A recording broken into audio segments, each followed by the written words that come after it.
Hello everyone. आज हम discuss करते हैं क्लास 10th का chapter number 1 that is real number. तो सबसे पहला क्वेश्चन हमारे मन में यह आता है कि चैप्टर का नाम है रियल नंबर। तो रियल नंबर हमने इस चैप्टर का नाम क्या क्यों रखा और इसके अंदर रियल नंबर कौन से हैं। तो देखो, क्लास 6 से हम नंबर सिस्टम पढ़ते चले आ रहे हैं। सबसे पहले हमने क्लास 6 में स्टडी किया था, हमने फर्स्ट नंबर पर natural number and represented by capital N. Second number पर हमने डिस्कस किया था whole numbers represented by W. Third number पर हमने डिस्कस किया था होल नंबर के बाद इंटीजर्स रिप्रेजेंटेड बाय आई और जेड। ये इंटीजर्स आपके दो तरह के हमने स्टडी किए हैं। पहला होता है हमारा पॉजिटिव इंटीजर्स, दूसरे होते हैं हमारे negative integers. Negative integers represented by Z, negative को रिप्रेजेंट करते हैं जेड माइनस से और पॉजिटिव को रिप्रेजेंट करता है जेड प्लस से। इंटीजर के बाद हमने फोर्थ नंबर पर डिस्कस किया था rational number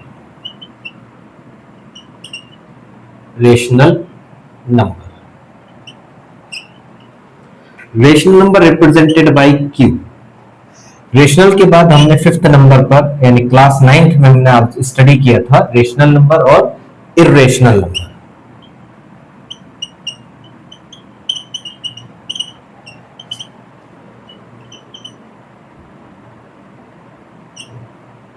irrational numbers represented bye Q dash. Rational और इर्रेशनल, अगर अब मैं इसके डेफिनेशन के बारे में बात करूं, डेफिनेशन से पहले हम डिस्कस करते हैं हमने कौन सी क्लास में किस नंबर को स्टडी किया है। तो नेचुरल नंबर की अगर बात करते हैं तो ये हमने 5th और 6th क्लास में स्टडी किया है। होल नंबर हम 6th क्लास में स्टडी किया है। इंटीजर्स हमने 7th क्लास में स्टडी किए हैं। रेशनल नंबर 8th क्लास में है। इर्रेशनल नंबर हमने 9th में कुछ पोर्शन पढ़ लिया था, हमने डिटेल बाइट इंट्रोडक्शन हमने इसका पा लिया था और रेस्ट ऑफ पार्ट हम यहाँ पर डिस्कस करते हैं। तो जब हम इन सारे नंबर्स को कलेक्ट करते हैं एक साथ, जब इन सारे नंबर्स को हम इकट्ठा करते हैं एक साथ, तब ये हमारा पूरा कॉम्बिनेशन एक साथ में ये कहलाता है हमारा रियल नंबर। अच्छा, इसको हम रिप्रेजेंट करने में के लिए हम एक ग्राफ का यूज कर लेते हैं। हम इस तरह से रिप्रेजेंट करते हैं कि कोई सेट है नेचुरल नंबर्स। अब नेचुरल नंबर कौन से होते हैं? Those all number which are countable यानी गिन सकते हैं, यानी 1 2 3 4 5 6। We can not count zero को हम गिनती में नहीं ला पाते हैं। काउंटेबल जो नंबर है वो कंप्लीट नंबर होते हैं आपके 1 2 3 4 5 6 7 8 9 10। तो ये नेचुरल नंबर होंगे। होल नंबर यानी जब हम नेचुरल नंबर की फैमिली में एक नंबर और एक्स्ट्रा कर देते हैं, उसमें इंक्लूड कर देते हैं जीरो को। जैसे हम जीरो बढ़ा दिया जाता है तब वो हमारे होल नंबर बन जाते हैं, यानी कि whole natural number plus zero is known as the whole number. Whole number में जब हम सारे zero plus positive 1 positive 2 positive 3 लेते हैं, उसके बाद हमारे आते हैं इंटीजर्स। इंटीजर्स में हम क्या करते हैं, जब होल नंबर पर प्लस और माइनस के साइन लगा दिए जाते हैं तब ये बनते हैं हमारे इंटीजर्स। यानी कि होल नंबर हमारे क्या क्या होंगे? काउंटेबल नंबर कौन से हमारे 1 2 3 4 5 and up to so on. Whole number में 0 1 2 3 4, बल्कि हमने यहाँ पर हम डॉट लगा दें क्योंकि टिल इनफाइनाइट चलता है। यही सारे होल नंबर ही पॉजिटिव इंटीजर कहलाते हैं। All whole number known as the positive integer. Negative integer में हम सारे होल नंबर पर नेगेटिव का साइन लगा देते हैं, -1 -2 -3 -4 and up to so on. ये हमारे कहलाते हैं नेगेटिव इंटीजर्स। यानी अगर हम इंटीजर्स की बात करते हैं तो इंटीजर को हम रिप्रेजेंट करते हैं 0 +-1 +-2 +-3 and up to so on. इस तरह से सारे नंबर जिनके आगे हम जो कैसे हैं होल नंबर है, और होल नंबर पर जब हम पॉजिटिव और नेगेटिव का साइन अप्लाई करते हैं तब ये बन जाते हैं हमारे इंटीजर्स। अब रेशनल नंबर डिस्कस करते हैं। रेशनल नंबर वो नंबर होते हैं which can be written in the form of p upon q, where q not equal to 0 and p comma q belongs to I। ये दोनों जो कंडीशन हमने राइट किए हैं, ये दोनों कंडीशन कंपलसरी है एवरी टाइम डेफिनेशन में राइट करना। P अपॉन Q यानी कि वो सारे नंबर जो फ्रैक्शन की फॉर्म में राइट कर सकते हैं, फ्रैक्शन की फॉर्म में राइट कर सकते हैं, वो सारे नंबर हमारे कैसे होंगे, रेशनल नंबर कहलाएंगे। अब सपोज करिए हम कोई भी नंबर ले लेते हैं 1 2 3 -5, ये मैंने नंबर लिए, कहते हैं क्या ये हमारे रेशनल नंबर है या नहीं, तो हम कहेंगे यस ये नंबर हमारे रेशनल नंबर है। अब रेशनल नंबर क्यों है, because we can write in the fraction form in the denominator of each number of every number I can write upon 1। जिसके न्यूमरेटर और डिनोमिनेटर में, जिसके डिनोमिनेटर में कोई नंबर नहीं तब वहां पर 1 होता है, तब मैंने इनको सबको फ्रैक्शन की फॉर्म में राइट किया। अच्छा दोनों को चेक करिए कि 1,1 यानी P and Q belongs to I, 1 और 1 दोनों इंटीजर है, 2 और 1 3 1 -5 1 सब इंटीजर्स है, and Q not equal to 0, दोनों कंडीशन को फुलफिल कर रहा है, क्योंकि डिनोमिनेटर में 0 आने का मतलब होता है कोई भी नंबर इनफाइनाइट फॉर्म में कन्वर्ट हो जाना, और इनफाइनाइट फॉर्म में कन्वर्ट होने का मतलब होता है कि we are not capable to define that number, उस नंबर को डिफाइन ही नहीं किया जा सकता है। यानी एक ऐसा नंबर मिलता है जिसको हम रिप्रेजेंट ही नहीं कर पा रहे हैं, वी कैन अंडरस्टैंडिंग ऑन, समझ रहा हूं क्या है, but not capable to write. कब, जब डिनोमिनेटर में 0 आ जाता है। तो ये रेशनल नंबर हमारे कौन से हुए, इसका मतलब क्या है कि ये नेचुरल, होल और इंटीजर सारे नंबर्स को हम क्या कहते हैं, और सारे फ्रैक्शंस ये कहलाएंगे हमारे Q। सारी फ्रैक्शन फॉर्म भी, डेसिमल फॉर्म भी, उसके लिए भी एक और मैप बनाएंगे हम, उसके लिए भी हम एक और डायग्राम जनरेट करेंगे, उसको स्टडी कराएंगे अभी। तो रेशनल नंबर हमारे कौन से हुए, जिनको हम P अपॉन Q यानी फ्रैक्शन की फॉर्म में राइट कर सकते हैं। डिनोमिनेटर कभी भी 0 के इक्वल नहीं होना चाहिए, एंड दोनों number numerator and denominator both कैसे होंगे, इंटीजर्स होंगे। अब बात करते हैं इरेशनल नंबर की। तो इरेशनल नंबर वो नंबर होते हैं which can not return, can not right in P upon Q form, वो सारे नंबर जो P अपॉन Q की फॉर्म में नहीं राइट कर सकते हैं, P अपॉन Q की फॉर्म में राइट नहीं किया जा सकता। साथ में ये कंडीशन भी होती है कि Q not equal to 0 and P और Q वो दोनों इंटीजर भी नहीं हो सकते हैं, क्योंकि इंटीजर अगर है तो वो हमारे रेशनल नंबर की फॉर्म में आ जाएंगे। लेकिन इरेशनल में हम किस तरह से लिखते हैं, जैसे √2,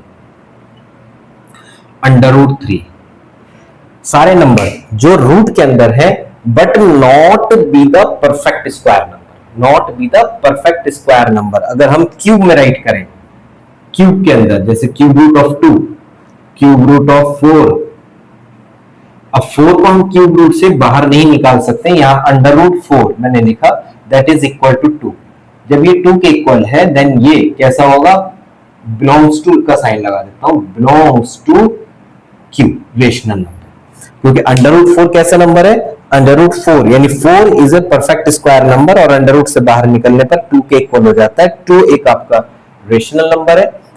लेकिन क्यूब रूट ऑफ 4 यानी कि इसके पेयर में क्यूब रूट के अंदर प्राइम फैक्टर जब करते हैं तब हमारे पास 3 नंबर के पेयर बनाने, 3 प्राइम फैक्टर्स के पेयर बनाने। अगर 3 के पेयर बनते हैं देन ओके, अदरवाइज ये हमारा परफेक्ट क्यूब नहीं होगा, अगर 3 के पेयर जनरेट नहीं हो रहे हैं उस केस में। तो यहां पर हमारे इस तरह से सारे नंबर √, की फॉर्म में या क्यूब रूट की फॉर्म में या 4th रूट की फॉर्म में जब आते हैं तो ये सारे नंबर हमारे क्या कहलाते हैं, इरेशनल नंबर्स कहलाते हैं, और इनको हम कभी भी फ्रैक्शन की फॉर्म में राइट नहीं कर पाते हैं। जब राइट नहीं कर पाते हैं तब हम इसका एक ब्लॉक अलग से क्रिएट कर देते हैं, यानी Q डैश। और जब हम इन सारे नंबर को एक साथ कलेक्ट करते हैं, जब हम इन सारे नंबर्स को कहते हैं these all a part of a single family, then यही हमारा रियल नंबर कहलाते हैं, यही हमारे रियल नंबर कहलाते हैं। यानी कि हमारे पास सब सिंपल सी बात आती है, the collection of natural number, whole number, integer, rational and irrational numbers known as the real number. When we reach in the class 11 देन आप स्टडी करेंगे इमेजिनरी नंबर के बारे में और कॉम्प्लेक्स नंबर। यानी कॉम्प्लेक्स नंबर क्या होता है, the collection of the 2 types of the number, one part is real and the second part is imaginary। यानी कि जब रियल और इमेजिनरी पार्ट को कंबाइन करते हैं कलेक्ट करते हैं एक साथ तब बनते हैं हमारे कॉम्प्लेक्स नंबर। और रियल नंबर कब होते हैं? जब नेचुरल, होल, इंटीजर, रेशनल और इर्रेशनल नंबर को एक साथ कलेक्ट करते हैं तब हमारे बनते हैं रियल नंबर्स। अक्सर इसमें एक क्वेश्चन और मालूम कर लिया जाता है, ये बताइए, every natural number is a whole number but every whole number is not a natural number. तो इसके लिए मैं एक एग्जांपल लेता हूं। सड़क पर चलने वाला हर बंदा मेरी क्लास में नहीं आ सकता है, लेकिन मेरी क्लास के अंदर बैठा हुआ हर एक बंदा बाहर जा सकता है। यानी कि यही बात कहना चाहते हैं, यानी अंदर वाला हर एक नंबर बाहर तो जा सकता है लेकिन बाहर का हर एक नंबर अंदर नहीं हो सकता है। क्या मतलब हुआ कि नेचुरल नंबर, सारे नेचुरल नंबर होल होंगे क्योंकि अंदर के बाहर जा सकते हैं लेकिन बाहर के अंदर नहीं जा सकते, तो सारे होल नेचुरल नहीं होंगे। सारे रेशनल इंटीजर नहीं होंगे, सारे इंटीजर होल नहीं होंगे, सारे होल नेचुरल नहीं होंगे, बट सारे नेचुरल होल होंगे, सारे होल इंटीजर होंगे, सारे इंटीजर रेशनल नंबर। और वो तो अलग है, इसकी तो बात ही खत्म कर दीजिए। यानी कि सारे रेशनल नंबर रियल नंबर होंगे लेकिन सारे real number rational number possible नहीं है। ये आपका एक एमसीक्यू फॉर्म में मालूम कर लिया जाता है। क्या करते हैं हम, इन्हीं नंबर्स को हम एक फ्लो चार्ट की हेल्प से समझने की कोशिश करते हैं। सबसे पहले हमने बात करी रियल नंबर। रियल नंबर पे हमारे कौन कौन से नंबर होते हैं? रियल नंबर दो नंबर का कलेक्शन होता है। पहला होता है रेशनल नंबर और दूसरा होता है हमारा इर्रेशनल नंबर। अब रेशनल नंबर में कौन कौन से नंबर होते हैं वो यहां हम आइडेंटिफाई करते हैं। रेशनल नंबर में आते हैं हमारे natural number, natural, whole, integers,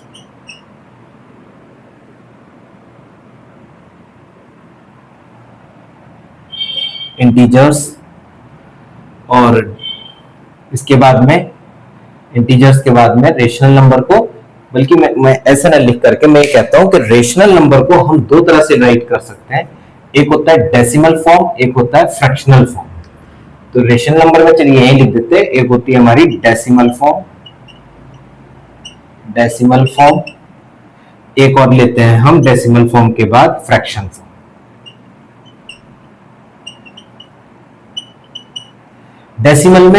decimal number हमारे दो तरह के होते हैं। एक होते हैं टर्मिनेटिंग, एक होते हैं नॉन टर्मिनेटिंग। अब टर्मिनेटिंग से क्या मतलब है और नॉन टर्मिनेटिंग का मतलब क्या है कि जब भी हम लॉन्ग डिवाइड करते हैं, सपोज 3 से हमने 10 को डिवाइड किया, 3 टाइम 3 3 जा 9, 1 रिमाइंडर, डेसिमल 0 इंक्लूड कर दीजिए, 0 एक्सटेंड हो जाएगा, फिर 3 time and every time we are getting reminder as 1 reminder every time in every step. तब ये क्या हो रहा है कि रिमाइंडर हमारा एग्जिस्ट कर रहा है हर एक स्टेप में, तब ये कहलाएगा नॉन टर्मिनेटिंग, क्योंकि डेसिमल हमारा फिनिश नहीं हो, मतलब सॉरी, रिमाइंडर हमारा 0 नहीं बन पा रहा है। टर्मिनेटिंग का मतलब है जब डिवाइड करते हैं तो रिमाइंडर हमारा 0 हो जाना चाहिए, यानी कि यहां क्या होगा, रिमाइंडर 0, रिमाइंडर बिकेम 0। यहां पर नॉन टर्मिनेटिंग यानी reminder never be equal to 0, यानी वो क्या होगा, रिमाइंडर रिपीट करना स्टार्ट करता है। तो नॉन टर्मिनेटिंग नंबर हमारे दो टाइप के निकलते हैं, एक non terminating repeating and non terminating non repeating. Non repeating से क्या मतलब है, यानी कि ये जो अभी मैं थोड़ा सा बता देता हूं। चलिए, नॉन टर्मिनेटिंग रिपीटिंग, जैसे हमने यहाँ पर डिवाइड किया, हर केस में हमारे पास रिमाइंडर 1 आ रहा है, बार बार रिमाइंडर 1 आता चला जा रहा है, रिमाइंडर 1, फिर 9 टाइम करेंगे, फिर अगर इसको हम कैलकुलेट करते हैं 10 को 3 टाइम, 3 3 जा 9, 1 माइनस किया, 1 रिमाइंडर, फिर हमने 0 इन्वॉल्व किया, फिर बढ़ाया, 3 3 जा 9, फिर 1 रिमाइंडर। हर बार क्या हो रहा है, रिमाइंडर 1 रिमाइंडर 1 और आगे की स्टेप में भी रिमाइंडर 1 आता चला जाएगा। ये हो गया हमारा नॉन टर्मिनेटिंग रिपीटिंग, क्योंकि रिपीट कर रहे हैं ना, बार बार 1 आ रहा है। जरूरी नहीं है 1 स्टेप में कंप्लीट हो जाए, हो सकता है भाई 3 स्टेप के बाद, 2 स्टेप के बाद और मेनी स्टेप्स के बाद में, 4-5 टर्म्स के बाद में भी एग्जिस्ट कर सकता है। तो ये होता है non terminating repeating. Non terminating non repeating का मतलब है कि डिजिट्स हमारी रिपीट नहीं करेंगी। कौन सी डिजिट? रिमाइंडर वाली डिजिट्स, यानी रिमाइंडर कभी रिपीट नहीं करेगा। फॉर एग्जाम्पल ना तो रिमाइंडर रिपीट करेगा और ना ही क्वोशंट डिवीजर में क्वोशंट में जो डेसिमल पार्ट होगा वो भी रिपीट नहीं करेगा। तो यहाँ पर जैसे हम लिख दिया 1.01 001 0001 and up to so on, हर बार जैसे 10 फिर 2 टाइम फिर 3 टाइम फिर 4 टाइम फिर 5 टाइम। यहाँ पर क्या होगा 1.01 01 01 01 एंड अप टू सो, ये होता है। अब इनको रिप्रेजेंट, अब चलिए इसके बाद हम बात करते हैं किसके, इरेशनल नंबर के बारे में। इरेशनल नंबर हमारे दो तरह से राइट होते हैं। पहला होता है हमारा डेसिमल फॉर्म और दूसरी हमारी होती है रूट फॉर्म। डेसिमल फॉर्म हमारी वापस फिर से ये और ये दोनों सेम होती है, यानी कि इसमें से जो हमारा ये वाला पार्ट आता है नॉन टर्मिनेटिंग नॉन रिपीटिंग, ये पार्ट हमारा होता है इरेशनल। ये होता है irrational, non terminating non repeating, ये पार्ट होता है हमारा इरेशनल। और ये पार्ट होता है हमारा रेशनल, ये पार्ट होता है हमारा रेशनल और ये भी रेशनल होता है। बाकी तो सब रेशनल होते ही हैं, ये ऊपर सारे रेशनल होते हैं। यानी कि इरेशनल नंबर में डेसिमल फॉर्म में हम इसी पूरी डिस्कस करते हैं, terminating non terminating non terminating repeating non terminating non repeating. तो इसका जो ये वाला पोर्शन आता है नॉन टर्मिनेटिंग नॉन रिपीटिंग वाला, यही आपका क्या कहलाता है, इरेशनल पार्ट। अब रूट फॉर्म में हमने वही बातें सारी जैसे हमने बताया आपको, स्क्वायर रूट, फिर क्यूब रूट, फिर फोर्थ रूट, फिर fifth root and very many more. और इसमें एक खास बात बोलते हैं हमेशा, जैसे मैंने पहले भी बोला है, नॉन परफेक्ट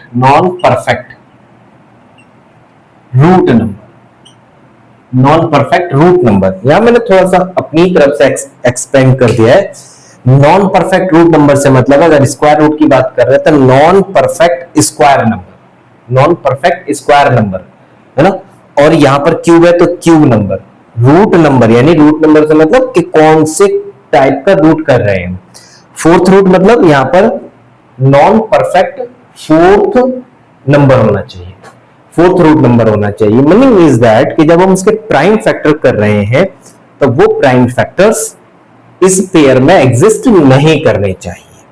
ये हमारा बाइफर्केशन कहलाता है रियल नंबर का। रियल नंबर होते हैं रेशनल नंबर जो पार्ट होता है किसका, natural, whole, integer, decimal form और फ्रैक्शनल।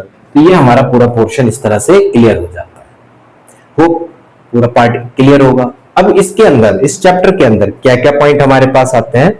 इस चैप्टर के अंदर हमारे पास 4 to 5 क्वेश्चंस हैं which are very important category questions। पहला क्वेश्चन आता है prove that √3 is an irrational number। दूसरा आता है आपका 2 plus √3 is a irrational number। Third आता है हमारा 6 की power n is a never end with digit 0 for any natural number n। इसके बाद हमारा इंपॉर्टेंट क्वेश्चन में आता है prove that 2 multiply 3 multiply 5 multiply 7 plus 7 is a composite number, यानी कंपोजिट नंबर प्रूव करने के लिए इंपॉर्टेंट पार्ट में आता है। इसके बाद हमारा एचसीएफ और एलसीएम में से एक क्वेश्चन आता है। इस तरह से कम आई होप 5 नंबर का इस चैप्टर में से आपको बोर्ड